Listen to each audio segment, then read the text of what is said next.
حضرت رابعہ بصریہ بہت بڑی ولیہ گزری ہیں. کمال کی بات ایک بار آپ نے کی. ایک شخص ماتھے پر اپنے سر پر پٹی باندھ کر جا رہا تھا. حضرت رابعہ بصریہ نے سوال کیا کہ پٹی کیوں باندھی ہے؟ اس نے کہا اس سر میں درد ہے اس لیے پٹی باندھی ہے، بیمار ہوں اس لیے پٹی باندھی ہے. بڑی کمال کی بات کی، صوفیانہ بات کی. آپ کہتی ہیں کہ کیا پہلے کبھی صحت کی پٹی باندھی تھی؟ اللہ نے اتنے سال صحت مند رکھا، اس کی پٹی بھی کبھی باندھی تھی؟ بات بڑی گہری ہے، اللہ کرے سمجھ جائیں آپ کہ مجھے تکلیف ہوئی ہے تو سب کو بتانا ہے.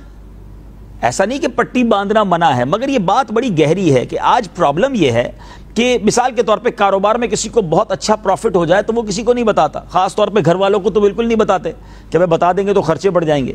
لیکن نقصان ہو تو سب کو بتانا ہے. کیوں؟ آزمائش آئی ہے نا، صبر کیجئے.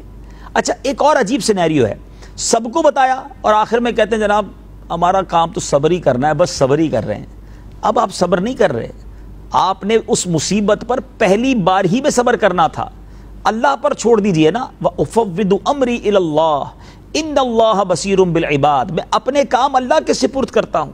اللہ اپنے بندوں کو دیکھ رہا ہے، وہ کریم ہے، وہ ضرور کرم فرمائے گا.